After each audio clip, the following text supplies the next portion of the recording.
जय श्री राम दोस्तों। आज हम आपको सूर्य और शनि की युति का भाग 4 बताएंगे, जिसमें हम आपको ये बताएंगे कि मेष लगन की कुंडली में अगर सूर्य चतुर्थ स्थान में हो तो इसके क्या परिणाम होते हैं, और अगर शनि चतुर्थ भाव में हो तो इसके क्या परिणाम होते हैं, और अगर सूर्य और शनि की युति चौथे भाव में हो तो इसके क्या परिणाम होते हैं और इसके क्या उपाय करने चाहिए।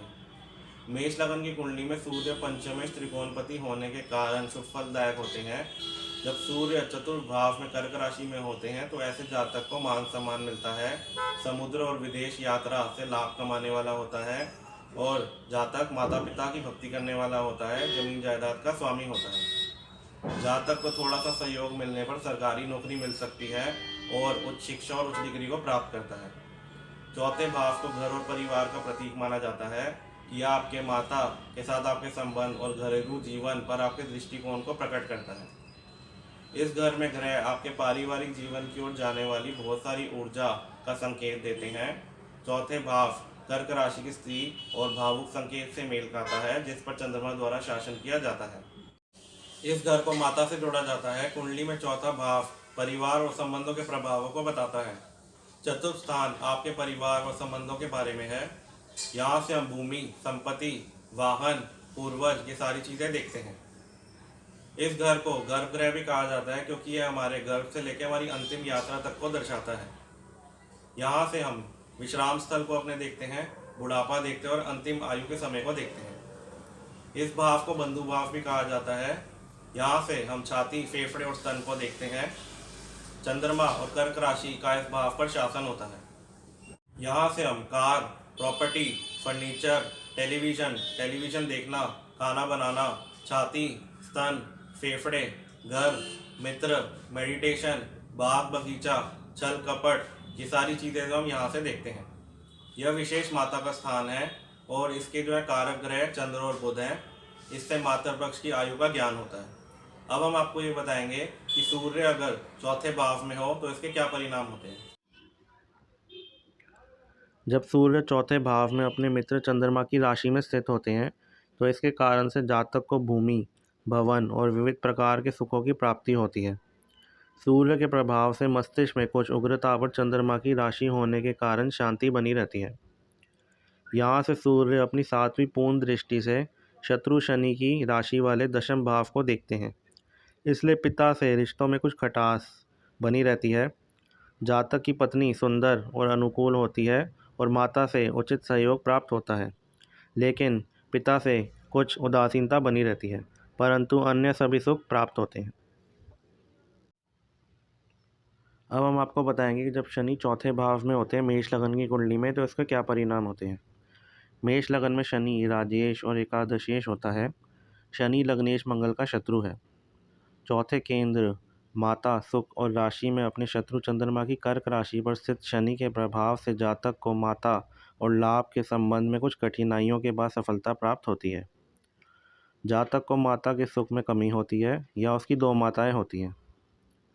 जातक को मकान, वाहन का सुख मिलता है और वह विदेशों में रहने वाला और विदेश व्यापार से लाभ कमाने वाला होता है। यहाँ से शनि तीसरी दृष्टि से शत्रु भवन को देखता है। इससे शत्रु पक्ष से लाभ और उस पर प्रभाव रखने का योग बनता है। सातवीं दृष्टि दशम भाव में पड़ने से जातक को पिता से व्यवसाय में वृद्धि और मान प्रतिष्ठा प्राप्त होती है। अब चलते हैं शनि की 10वीं दृष्टि पर, जो शरीर पर पड़ने के कारण जिससे शारीरिक कष्ट होते हैं और पत्नी से सुख प्राप्त नहीं होता है। अब हम आपको ये बताएंगे कि अगर सूर्य और शनि की युति मेष लगन की कुंडली में चौथे भाव कर्क राशि में हो तो इसके क्या परिणाम होते हैं और इसके उपाय के बारे में भी बताएंगे। अगर सूर्य और शनि एक साथ बैठे हों तो आप समझ सकते हैं कि सूर्य और शनि दोनों एक दूसरे के दुश्मन हैं। सूर्य चाहे शनि को माफ़ कर देते हैं या फिर उनको कोई गलत परिणाम नहीं देते, लेकिन शनि ये नहीं देखते कि सूर्य पिता है। वो वहाँ पर उनको अपने बुरे परिणाम डाल ही देते हैं। वो अपनी कुदृष्टि या फिर कह लीजिए कोप दृष्टि डाल के उनको परेशान करने की कोशिश करते हैं।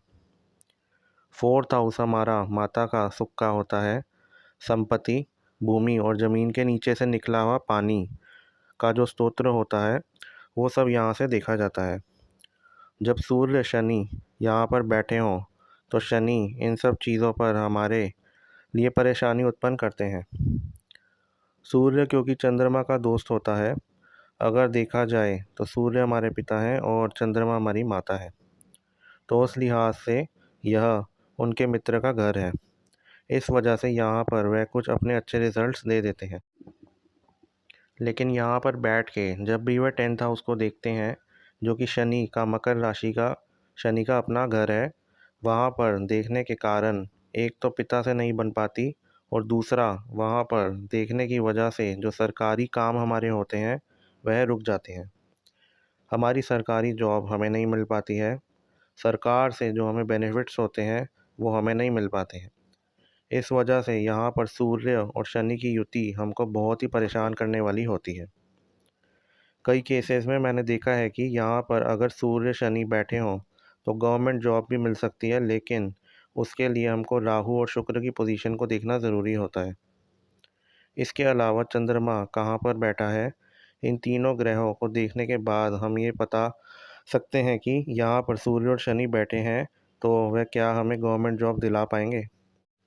इसके अलावा शनि यहाँ से अपनी तीसरी दृष्टि जो है 6th हाउस पर देखते हैं, तो वहाँ पर हमारे पेट में कुछ गड़बड़ हो सकती है, हमारे कोर्ट केसेस में परेशानी आ सकती है।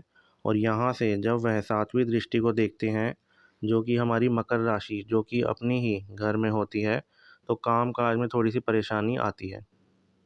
यहाँ के बाद वह अपनी 10वीं दृष्टि से देखते हैं, जो कि है लग्न को, तो यहाँ पर क्या होता है, जो हमारा फेस है उस पर ग्लो नहीं रह पाता है, या फिर अगर ग्लो होता है, अगर सूर्य की वजह से ग्लो आ रहा है तो शनि जो है वहाँ पर दाग दे देते हैं, या फिर कोई भी ऐसा एक स्कार दे देते हैं, कोई भी ऐसी एक चोट दे देते हैं जो कि नज़र पट्टू की तरह काम करता है। इसलिए यहाँ पर उपाय करने बहुत ही ज़्यादा ज़रूरी हैं। तो शनि के लिए सबसे पहले बताया गया है कि कोई गांव का कुआं हो जिसमें से पानी निकल रहा हो, तो वहां जाकर अगर उसमें थोड़ा सा दूध अगर आप अपने बर्थडे के 1 दिन 2 दिन हफ्ते भर बाद डाल देते हैं, तो शनि आपको कभी भी नुकसान नहीं देंगे और आपको कभी भी नेगेटिव इफ़ेक्ट्स नहीं देंगे। वह हमेशा आपके लिए अच्छे इफ़ेक्ट्स देना शुरू कर देंगे। दूसरा, आप रम की 4 बोतल 4 क्वार्टर्स ले लीजिए। हमें 1 लीटर रम चाहिए। इसे आप लेकर किसी भी बहते हुए पानी में, साफ़ पानी में आपने रम को बहा देना है और बोतल को वहीं किनारे रख देना है। इससे जो भी आपके काम में, बिज़नेस में, आपके जो पिताजी के साथ आपके संबंधों में कड़वाहट आ रही है वह सॉल्व हो जाएगी। इसके अलावा सूर्य के लिए हमें सूर्य को मजबूत करना होता है, तो हम सूर्य के लिए सूर्य को अर्घ देना शुरू कर सकते हैं। हम उसके अंदर रोली डाल सकते हैं, उसके अंदर गुलाब के फूल डाल सकते हैं, हम उसके अंदर थोड़े से चावल डाल के भगवान सूर्य को अगर हम जो है अर्घ देते हैं, तो हमको यहाँ पर बहुत अच्छे रिज़ल्ट्स देखने को मिलेंगे। हमारी जॉब अच्छी रहेगी और हमारी पुश्तैनी प्रॉपर्टी जो है वह हमको मिल सकती है। और हम अगर नए वाहन ख़रीदना चाहते हैं तो उससे 40 दिन पहले अगर हम ये उपाय कर लेते हैं तो हम अपना मनचाहा वाहन ख़रीद सकते हैं।